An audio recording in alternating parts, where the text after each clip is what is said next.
पधारे नेतागण, आई हुई जनता जनार्दन, सबसे पहले मैं आप लोगों से हाथ जोड़कर क्षमा चाहता हूँ।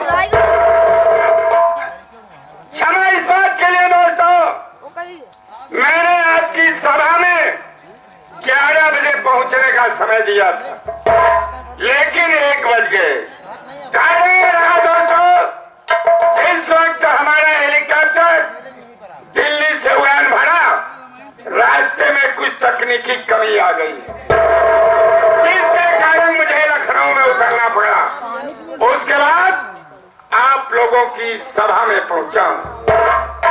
दोस्तों, माता और बहनों, आप लोगों ने इस क्षेत्र से मुझे 2 बार विधायक बनाया। सही बात।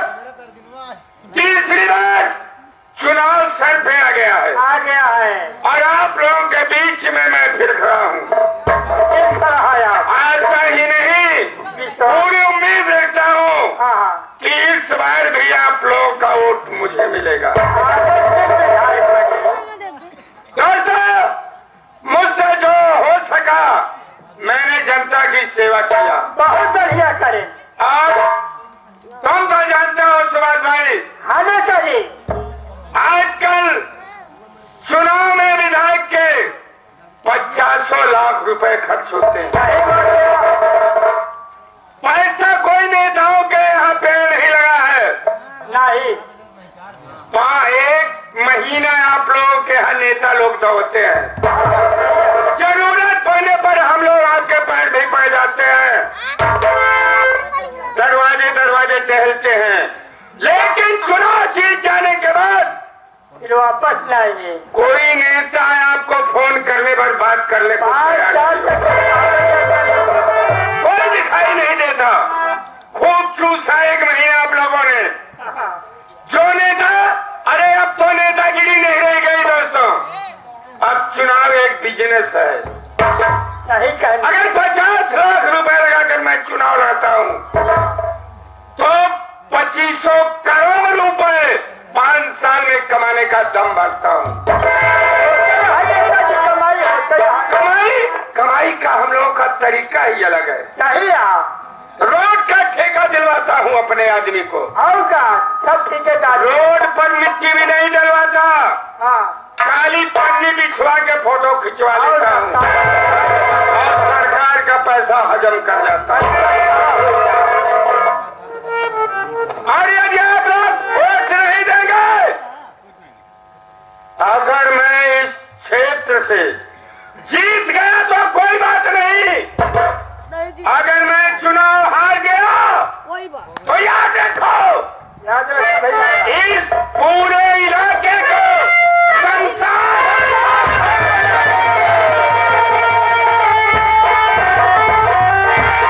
ये इलाका मेरा है, ये इलाका मेरा है, यहाँ मेरी ही चलती है। ये इलाका मेरा है, यहाँ मेरी ही चलती है।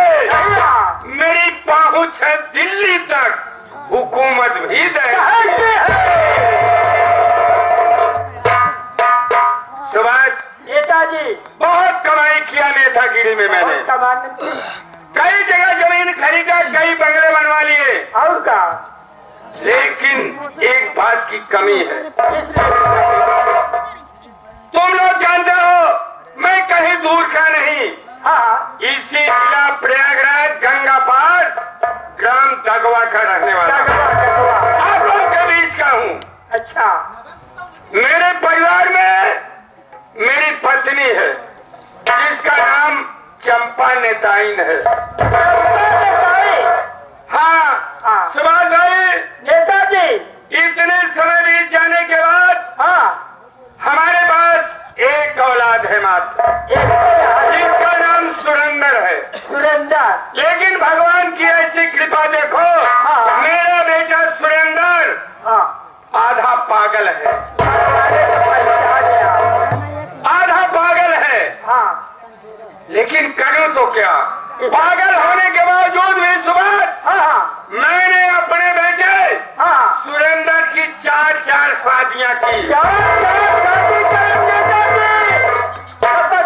घर भर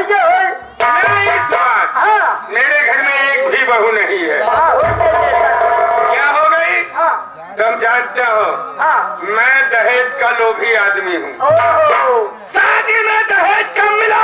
हाँ, मैंने अपनी बहू को जला के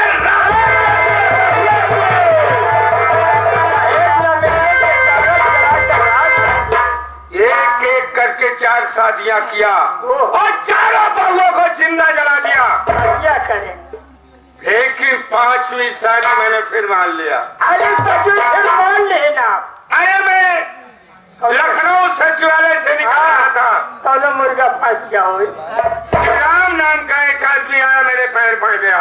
ओहो, उसे क्या मालूम कि नेताजी का बेटा पागल है। सही बात। उसने कहा मेरी बेटी माधुरी है, हाँ, बड़वा समझ के गोड़ पकड़ कार में दक्ष है, हाँ, खूबसूरत है, पढ़ी लिखी है। हाँ, मैंने अब 4 नेताओं के सामने की बात थी। हाँ। अगर वहाँ दहेज की बात करता तो लोग समझते नेताजी दहेज लोभी है। सही बात। इस इज्जत को भी बचाना था। उसने 2 लाख कहा और मैंने शादी मान ली। इतना हल्के में आप मान लिए? अरे पहले शादी तो होने दो। अच्छा, चलो इस बात को चल करके हाँ। अपनी पत्नी चंपा नेताई को बताना चाहिए। जरूरी है। परसों ही बारात भी चल रहा है। अरे जहाँ पैसा आऊंगा तो सारा काम हो जाएगा। हाँ, देखो। हाँ,